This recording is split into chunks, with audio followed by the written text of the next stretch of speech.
2023 K리그는 쿠팡 플레이와 함께. 네, 안녕하세요. K리그를 전술적으로 조금 더 깊이 들여다보는 코너 크뷰가 돌아왔습니다. K리그가 파이널 라운드가 시작이 됐기 때문에 파이널 라운드에서의 경기를 꼽아서 조금 얘기를 해보려고 해봤고, 특히 이제 지난주 금요일에 있었던 포항과 인천의 경기를 가지고 얘기를 좀 진행해 보려고 합니다. 최근 들어서 이제 많이 언급되고 있는 전술적 용어라고 볼 수가 있죠. U자 빌드업이 그 어떤 경기보다도 조금 많이 나온 경기였습니다. 반면에 U자 빌드업에 대해서 보통은 가지고 계신 인상 혹은 이미지 자체가 부정적인 것인 경우가 좀 많다고 생각을 합니다. 특히 상대가 수비가 내려앉았을 때 그 수비를 잘 공략하지 못하는 경우에 대해서 U자 빌드업을 계속해서 하고 있다, 즉 공격이 잘 풀리지 않고 있다 라고 얘기를 하는 경우가 많은데요. 반면에 포항의 경우에는 인천을 상대로 했을 때 위협적인 찬스를 어느 정도 만들어내는 모습을 보여줬거든요. 그렇기 때문에 U자 빌드업이라는 것이 마냥 부정적인 것이 아니고 그 안에서 가져가야 하는 것들이 이루어진다면은 부정적인 것이 아니라는 점, 그리고 상대에 의해서 어쩔 수 없이 U자 빌드업을 할 수밖에 없는 경우들이 존재하는데, 그런 것들에 대해서 총체적으로 조금 얘기해보는 시간을 갖도록 하겠습니다. 먼저 U자 빌드업이 나올 수밖에 없는 상황에 대해서 먼저 얘기를 해보도록 하겠습니다. 이번 시즌 인천, 그리고 지난 시즌도 그렇지만 인천의 경우에는 상대 진영이 아니고 자신들의 진영에 물러나서 낮은 위치에서 혹은 중간 높이에서 블록을 구성해놓고 수비를 하는 것에 굉장히 강점이 있는 팀입니다. 이러한 인천이 특히 수비 진영을 갖췄을 때 골키퍼부터 포함해서 1, 5, 3, 2 이런 형태로 블럭을 갖춰 놓게 되면은 상대팀은 사실상 U자 빌드업을 강요당할 수밖에 없게 됩니다. 즉 싫든 좋든 인천의 수비 형태로 인해서 U자 빌드업을 할 수밖에 없다는 건데요. 그 부분은 이제 경기 영상을 통해서 조금 더 구체적으로 얘기를 해보도록 하겠습니다. 네, 지금 보시게 되면은 경기 중 상황에서 인천이 자신들의 진영에 내려앉아 있고, 그리고 포항은 이런 인천을 상대로 지공을 전개해야 하는 입장에 놓여 있는데요. 이후 공이 전개되는 상황을 한번 살펴보도록 하겠습니다. 보시면은 인천 같은 경우는 말씀드렸던 것처럼 2선이 3명 그리고 1선이 2명이 돼 있고, 화면에는 잡히지는 않지만 최후방에는 골키퍼 그리고 백라인이 5명으로 구성이 되어 있습니다. 이때 이 1-5-3-2 진영 자체의 특징은 무엇이냐면은 중앙 공간에서 상대에게 공간을 내주지를 않습니다. 중앙 쪽에 아무래도 진영적으로 보았을 때 간격 유지가 굉장히 컴팩트하게 밀집되어서 잘 되어 있고, 1선과 2선 사이의 공간을 공략하는 것이 굉장히 힘들고, 2선과 3선 사이의 공간 같은 경우에도 자연적으로 공략을 하기가 힘든 경우가 되게 됩니다. 그러다 보니까 공격을 하는 입장에서는 자연스럽게 주어지는 공간이 U자가 될 수밖에 없게 되는 거죠. 계속해서 1-5-3-2 진영 같은 경우는 이런 식으로 상대를 측면으로 바깥쪽으로 몰아내서 바깥으로만 공이 순환되게 하고, 그렇게 함으로써 자신들의 골대를 직접적으로 겨냥할 수 있는 중앙 공간에서는 수적 우위 그리고 상대에게 공간을 내주지 않는 진영을 유지할 수가 있게 됩니다. 네, 지금 같은 경우도 보시게 되면은 결국에는 중앙에서 라인과 라인 사이가 완전히 좁혀져 있는 걸 볼 수가 있는데요. 1선과 2선 사이가 좁혀져 있고, 그리고 3선과 2선의 경우에도 간격 유지가 계속해서 되고 있기 때문에 중앙으로 이 1선과 2선 사이에 공을 투입해서 공을 받게 되는 선수가 앞을 보고 다음 라인으로 넘어가기라는 것은 거의 사실상 굉장히 힘든 일이 되게 됩니다. 그러다 보니까 공이 계속해서 뒤로 물러날 수밖에 없는 상황을 볼 수가 있습니다. 이어서 다시 한번 또 U자 빌드업이 강요될 수밖에 없는 상황을 한번 예를 살펴보도록 하겠습니다. 인천의 경우는 마찬가지로 1-5-3-2 형태를 그대로 유지를 하고 있고, 1선과 2선 간격이 굉장히 잘 유지되고 있는 것을 볼 수가 있죠. 그리고 이렇게 됐을 경우에 결국 문제라고 할 수 있는 부분은 무엇이냐면은 포항의 중앙 미드필더의 경우가 사실상 죽은 패가 된다는 부분입니다. 이 사이 공간 자체가 활용될 수 없기 때문에 공이 들어갈 수 없는 공간이 되기 때문에 중앙에 위치해 있기는 하지만 인천의 1선의 등 뒤에 있기는 하지만 공을 받을 수 없는 상태가 된다는 거죠. 계속해서 포항은 U자 빌드업을 할 수밖에 없는 상황을 강요당하게 됩니다.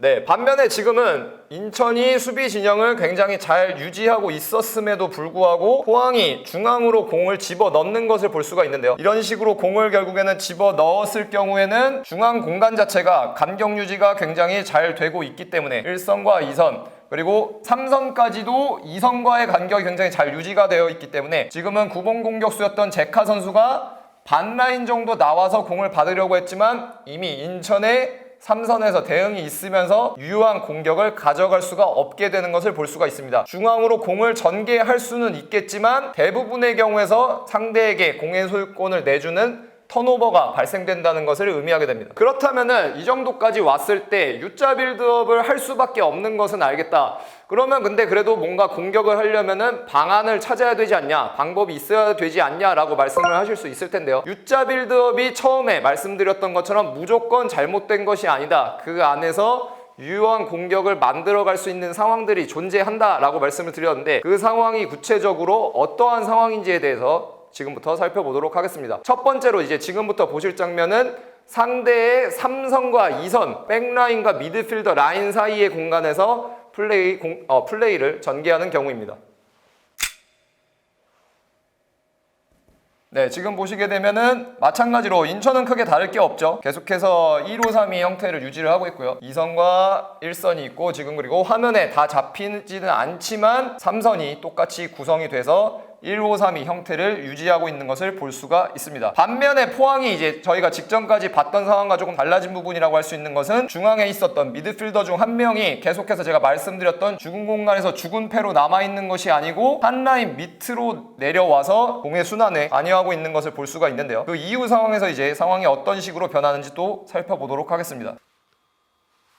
지금 같은 경우가 이제 핵심적인 장면이라고 볼 수가 있습니다. 이제 1-5-3-2 진영의 가장 큰 약점이라고 할 수 있는 부분은 무엇이냐면은 2선의 좌우폭, 그러니까 가로폭을 커버하는 범위가 비교적 짧다는 점입니다. 보통은 뭐 4-4-2, 4-3-3의 경우에는 이 좌우폭을 4명 혹은 3명으로 커버하게 되는데 1-5-3-2의 경우에는 백라인 3선에 5명을 두다 보니까 2선에서 좌우폭 가로를 커버해야 하는 경우에서는 공의 순환이 U자라고 하더라도 한번 이루어지게 되면은 2선에서 반응이 늦을 수가 있는데요. 그랬을 경우에 공을 갖는 선수가 앞으로 공격을 전개할 수 있는 시간적, 공간적 여유를 확보하게 되는 경우가 발생하게 됩니다. 이어서 보시게 될 장면이 바로 정확히 그 경우에 해당이 되게 됩니다.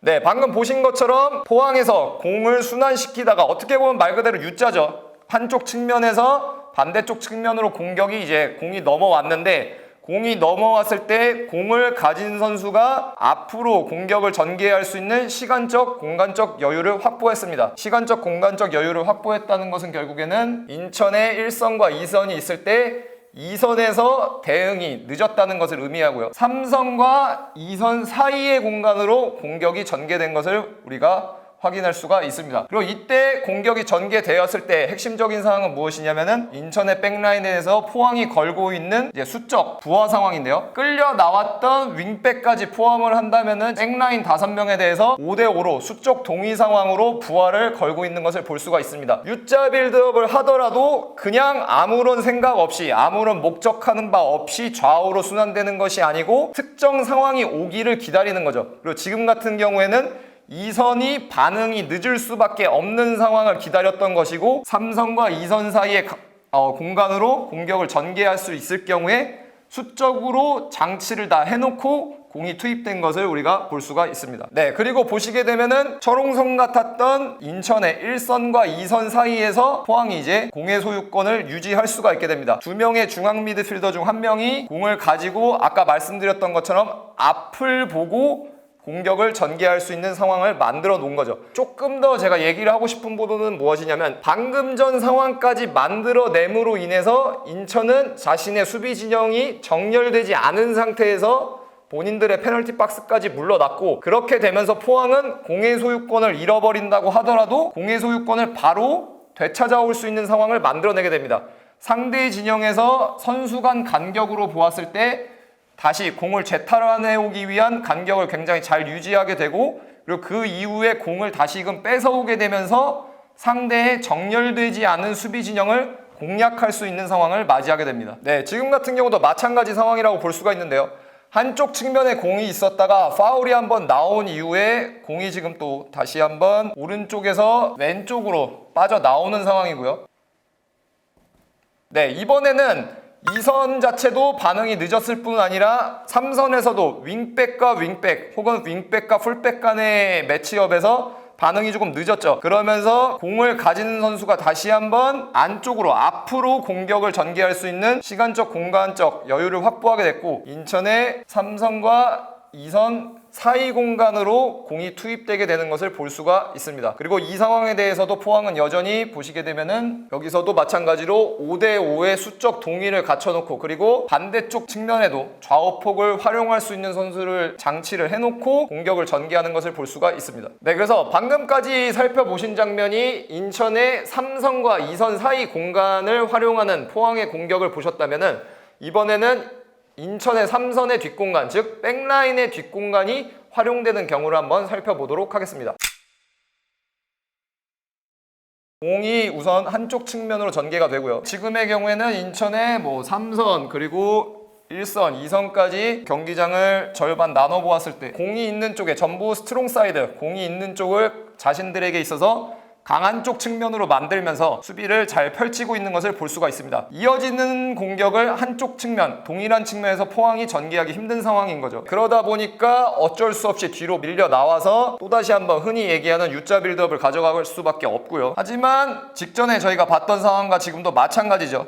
한쪽 측면으로 공격이 전개가 됐다가 반대쪽으로 또 밀려 나오는 상황. 쉽게 얘기해서 밀려 나오는 것처럼 보이지만 사실은 와서 반대쪽으로 오게 되면 또다시 한번 공을 가진 선수가 시간적, 공간적 여유를 확보한 채로 공격을 전개할 수가 있게 됩니다. 인천의 경우에는 1선은 이미 공을 가진 선수가 넘어선 상태고요. 2선, 3선이 있는데 마찬가지로 가로폭이 커버가 안 됐기 때문에 공을 가진 선수에게 시간적, 공간적 여유가 주어져서 이제 뒷공간으로 공이 넘어갈 채비를 하고 있는 것을 볼 수가 있습니다. 그리고 이때 굉장히 인상적인 것은 포항 선수들의 위치라고 볼 수가 있습니다. 전부 다 자신을 마크해야 하는 선수의 등 뒤에 있거든요. 전부 다 쉽게 얘기해서 수비의 사각지대에 위치해 있는 것을 볼 수가 있습니다. 수비의 경우에는 시선을 굳이 표현을 하자면은 전부 다 공을 바라봐야 하기 때문에 사실상 인간의 시야라는 것이 인지 시야각으로 보면 이제 70도 정도가 되게 되거든요. 70도에서 벗어나서 자신을 마크해야 하는 수비의 등 뒤에 위치함으로써 상대 백라인의 뒷공간을 공략하기 위한 준비를 전부 다 마친 것을 볼 수가 있습니다. 이런 상황이 있기 때문에 또 다시 한번 공을 가진 선수 한 명에게 두 명이 고정되죠. 두 명이 고정됨으로써 원래였다면은 2대2 상황이 되어야 하는 것이 프리 상태에 놓이는 선수가 발생을 하게 됩니다. 제카에게 공이 이어졌다면은 인천의 경우에는 3명이 2명에게 고정이 되게 되고, 그리고 더 길게 보자면은 이제 결국에는 반대쪽에 있는 또 2명의 선수가 자유롭게 놓이게 되죠. 방금 전까지는 상대의 뒷공간을 공략하는 장면을 보셨다면은 이제는 또 측면을 통해서 공격을 어떻게 전개하는지를 한번 살펴보도록 하겠습니다. 네, 마찬가지죠. 인천 여전히 1선과 2선 그리고 3선까지 간격이 굉장히 잘 유지되고 있고, 공을 가진 선수가 시간적 공간적 여유를 확보할 수 없게끔 수비를 할 준비를 하고 있습니다. 쉽게 얘기해서 시간적 공간적 여유가 없다는 것은 방금 보신 것처럼 앞을 보고 공격을 전개할 수 없는 상황을 의미합니다.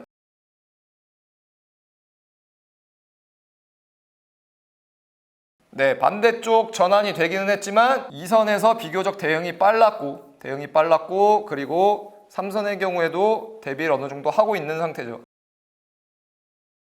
그러다 보니까 공은 다시 뒤로 갈 수밖에 없고 다시 한번 또 U자 형태로 공격이 전개되는 것을 볼 수가 있습니다. 네, 지금도 여전히 인천이 찬스를 주지 않았죠. 한 번, 두 번 전환을 했음에도 불구하고 수비 진영을 잘 유지함으로써 계속해서 포항의 공격을 막아내는 것을 볼 수가 있고요. 네, 지금 같은 경우도 간격이 이제는 근데 조금 더 아까보다는 많이 벌어졌죠. 간격이 벌어졌지만 이 상황까지는 어쨌든 간 포항에게 시간적 공간적 여유를 주지 않고 수비를 펼치고 있습니다. 네, 반면에 이제 봐야 될 것은 이런 상황이 계속해서 벌어지다 보니까 자연스럽게 포항 같은 경우가 백라인이 아니고 조금 더 높은 위치죠. 지금 같은 경우는 한찬희 선수가 공을 가지고 다시 한번 시간적 공간적 여유를 확보한 상태로 공을 가지게 됩니다. 좌우 이미 공이 3번, 4번 좌우로 전환이 되면서 인천 수비의 간격이 벌어졌고 그런 과정이 사전에 있었기 때문에 포항이 다시 한번 시간적 공간적 여유를 확보한 채로 공을 가지게 되는 것을 볼 수가 있는데요. 이때 한찬희 선수가 공격을 전개하는 공간은 측면이 되게 됩니다. 네, 지금 같은 경우는 보시게 되면 쉽게 얘기해서 측면에서의 2대2 공격이라고 볼 수가 있는데요. 백라인 뒷공간을 공략하는 상황과 사실상 동일하다고 볼 수가 있습니다. 본래라면은 이제 말씀드린 것처럼 2대2 상황이 되어야 하는데 결국에는 계속해서 수비의 등 뒤에 있는 옵션이 있기 때문에 이제 대인 방어가 깨진 상태가 되게 되는 거죠. 특히 공이 뒷공간으로 넘어간 이후에는 한 명에게 2명이 고정되는 상황이 발생을 하게 됩니다. 한 명에게 2명이 고정이 됨으로써 2대2지만 사실상 프리로 풀리게 되는 선수는 1대0 완전히 자유로운 상태에 놓이게 되고요. 여기서 약간은 아쉬운 부분은 무엇이냐면은 공을 받는 선수의 바디 포지션이라고 볼 수가 있습니다. 지금은 공이 후방에서부터 넘어오는 상황이기 때문에 시선은 당연히 후방에서 넘어오는 공을 바라봐야 하지만은 몸의 방향이 측면 쪽으로 향해 있는 것을 볼 수가 있는데요. 공을 받은 이후에 상대 골대를 바라보기 위해서 몸을 한 번 더 돌려야 된다는 것을 의미하게 됩니다. 그리고 이것 자체가 동작이 두 동작이 되기 때문에 이제 상대에게 수비할 여지를 준다는 것을 의미하는데요. 반면에 그렇지 않고 180도 몸을 돌려서 골대를 바라본 상태로 공을 받게 된다면은 곧바로 상대 골대를 바라보고 그쪽으로 공격을 전개할 수가 있게 됩니다. 네, 지금도 오른쪽에서 여유가 확보되지 않았기 때문에 뒤쪽으로 밀려났고요. 공은 자연스럽게 이제 또 반대쪽으로 오게 되겠죠. 공격이 전환이 된 이후에 저희가 커브 코너에서 지난번 영상에서도 한번 말씀을 드렸었는데요. 공을 가진 선수가 공간에 대한 드리블을 함으로써 그 다음 라인 선수를 고정시키기 위한 이 전술적 움직임이 행해지고 있는 것을 볼 수가 있습니다. 이미 1선은 넘어선 상태죠. 1선을 넘어서고 2선의 선수 중 한 명을 자신에게 고정시키기 위해서 전진하는 것을 볼 수가 있는데요. 공을 가지고 전진을 해서 상대 수비를 고정시킨 이후에 공격이 측면으로 전개되는 것을 볼 수가 있는데 2대2 상황이지만 수비는 계속해서 공과 자신이 마크해야 하는 선수를 동시에 시야에 둘 수가 없는 상황이 벌어지게 되죠. 공은 여기 있고 공격 2명 중에 1명은 쉽게 얘기해서 사각지대, 지난번 영상에도 말씀을 드렸던 수비 2명 사이의 공간인 이 인테르발로에 있기 때문에 여전히 자유로운 상태에 놓여 있는 것을 볼 수가 있습니다.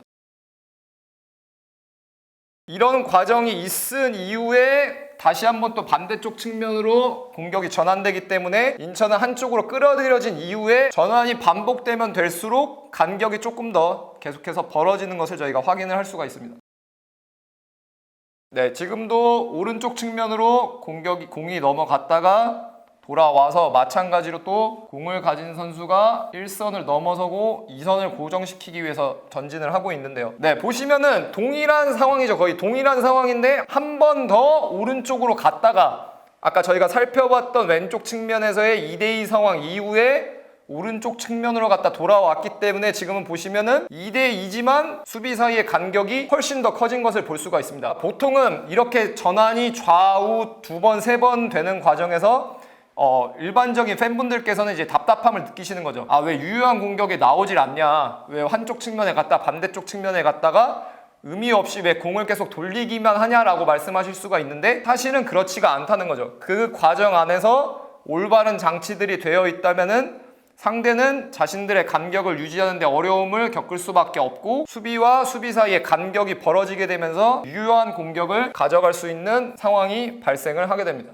네, 지금은 2대2 상황까지 왔지만 공의 소유권은 순간적으로 넘어가게 되는데요. 반면에 말씀드렸던 것처럼 해당 상황을 맞는 것 자체가 인천의 수비 진영이 어느 정도 무너진 것을 의미하게 됩니다. 지금 같은 경우에는 이제 오른쪽 센터백과 우리가 보통 리베로라고 하는 스토퍼와 리베로 사이의 간격이 벌어졌기 때문에 수비형 미드필더라고 우리가 보통 얘기하는 홀딩 미드필더인 문지환 선수가 이 둘의 간격을 커버하기 위해 내려왔거든요. 연쇄적인 작용으로 인천의 2선 사이 간격이 벌어진 것을 볼 수가 있습니다. 그것을 활용해서 공의 소유권을 잃어버린 이후에 압박을 통해서 포항이 공의 소유권을 되찾아왔고 해당 공간, 벌어진 2선 사이 공간에서 슈팅이 발생하게 되죠.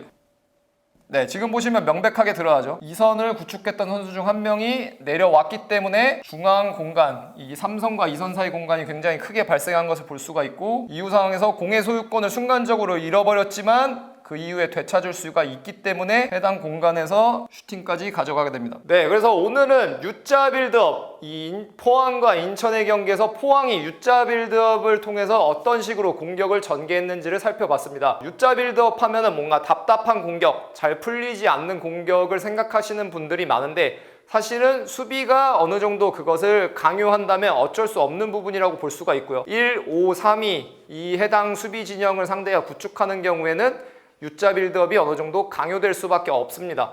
하지만 그것과는 별개로 U자 빌드업을 할 수밖에 없지만 적절한 장치들을 해놓고 U자 빌드업을 한다면은 유효한 공격들을 충분히 가져갈 수 있다는 것을 저희가 확인할 수가 있었는데요. 지난 영상에서도 제가 말씀을 드렸지만 사실 이렇게 공격 방향이 좌우 측면으로 전환되는 과정은 조금 더 긴 프로세스로 볼 필요가 있습니다. 보통은 공격이 한쪽 측면으로 전환이 되면은 그 측면에서 상대에게 데미지를 줘야 된다. 거기서 유효한 공격이 나와야 된다고 생각하시는 경우가 많은데 만약에 한 번 전환을 했는데 그런 선수가 발생하지 않았다. 그런 조건이 나오지 않았다면은 다시 한번 반대쪽 측면으로 그리고 그 상황에서도 또 오지 않았다면은 또 다시 한번 반대쪽 측면으로 올 수밖에 없다는 것을 저희가 살펴봤습니다. 포항처럼 이런 장치들을 해당 팀이 해놓고 있나 한번 살펴보시면은 경기를 조금 더 재밌게 보실 수 있지 않을까 생각을 합니다. 네, 시청해주셔서 감사합니다.